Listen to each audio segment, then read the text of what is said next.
It's not very often you get the chance to drive a fully blown concept car, but we're going to do that today with this Volkswagen ID.Cross concept car, which is here in beautiful Cascais in Portugal. The weather is beautiful, but it is a little bit windy today, and we are going to shortly get to drive this a short distance.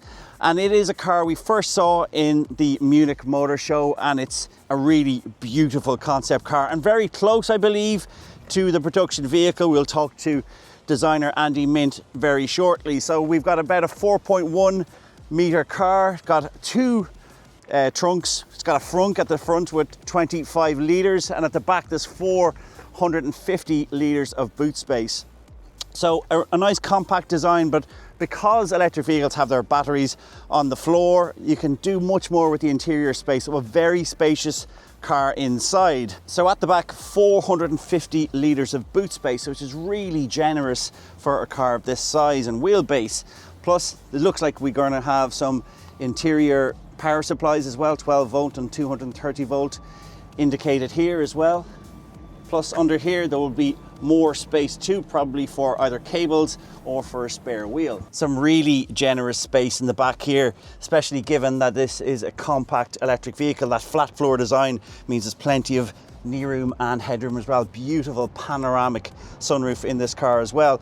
It looks like what is here is probably a wireless charger as well, or the potential for a wireless charger, but there will most likely be some USB-C ports as well. I really like this fabric design we've seen in the new T-Roc fabric on the dashboard. Maybe this indicates that there will be much more fabric used throughout some of these cars to show their EV credentials. The design of the interior is really well thought out. It feels like a luxury apartment in here. I really like this flat bottom steering wheel. I don't know if that's going to see production, but what we do know is that we're going to see some of the traditional controls here in terms of the drive, neutral and reverse on a stick behind the steering wheel, which is actually quite a nice place to put it because it's well out of the way and it frees up an awful lot more space here. I would imagine that this will be a wireless charging pad here for your devices. We've seen in the T-Roc that is a much better unit. It holds your phone in place, so we're likely to see that. Very clear screens here as well. Two screens, one behind the steering wheel for your traditional rev counter and speed, and here we have our infotainment system, beautifully clear as well. So a really nice cabin, lots of space. As you can see, I'm pretty tall. I have tons of headroom.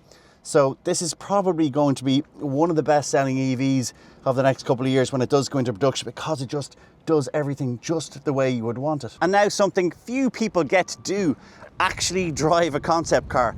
And now I'm going to pick up a very special passenger. So Andy, tell us about the starting point of the design of this amazing concept car. Yeah, the aim was to do a version, let's say, of the production car. The production car was ready, yeah, and then there's another car coming. We want to make it more outstanding, all the design components. So we choose bigger wheels, a wider track, and so on. And this is how we did it. And for instance, the wheel outside is now 21 inch. And the production version is 20 inch, but the design of the wheel is just the same. Yeah, so, and I would say when you see the production version, it's going to be very much the same. In terms of the design language for future electric vehicle models within the Volkswagen range, does this give us some sort of clues as to the design language of what we'll see in the future? Yeah, absolutely. We see this car here we are sitting in is for us like a lighthouse. You know, it's a lighthouse for the design of this segment in the future. So what you see here is the first. It's going to be the ID.Cross. But later we're going to have a bigger brother of that with a very similar design. So you see a family design, and that's the first member of the family. Yeah. Oh, okay. And in terms of when you're setting out as a designer to design an electric vehicle, the platform, the fact that the batteries are on the floor, is that always an advantage, or are there some challenges to that? There are challenges, of course, because the battery makes the floor higher. But on the other hand, the battery length, you need a certain size, is doing a very wide and very big wheelbase. Yeah? And that means for the overall length stays compact, you have to have very short overhangs and very long wheelbase. And that is attractive. Yeah? This is really way better than the combustion car or combustion version of that. So that is an advantage. And then for the rolling resistance of a bigger tire, it's better for the mileage. So we do this, and that is good for the design as well. So you get big tires, short overhangs, long wheelbase. Perfect, really good. And in terms of packaging as well, does it lend for more space within a short wheelbase? Because obviously you don't have things like transmission tunnels, so backseat passengers in particular can benefit from more legroom. Yeah, and especially in this case here, we have a front wheel drive system, and so all the components are in the front. The charging flap is in the front, and the reason why is we then have the internal thick cables are shorter, and then you save weight and you save cost, of course, and you can have a more affordable car as a result. And then all of it is in the front, and in the rear we have a really deep trunk. Maybe you can have a look later on the trunk. It's really amazing how big the car is. What strikes me in the broad design community, there's a real look back. There's a look back at the 70s, 80s, 90s, and it's an era that I'm very fond of.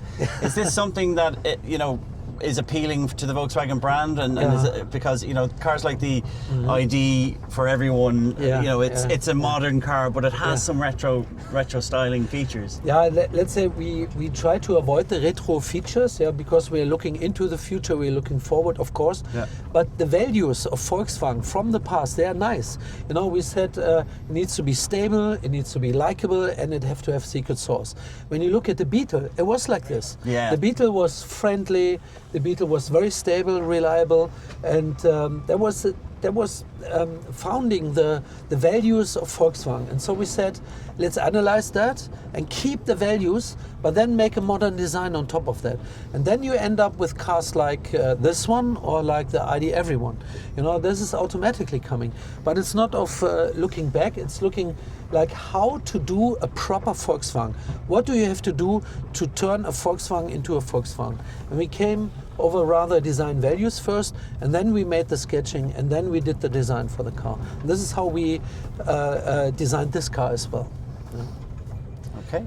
And for instance, we call it pure positive, the design direction we are doing, because it's simplified, pure, that means it's a pure design, and positive is a shape, of course. It's like positive, full surfaces, but it's a mindset as well. And this is what we want to do. Andy, thank you very much. I thank you. Take care.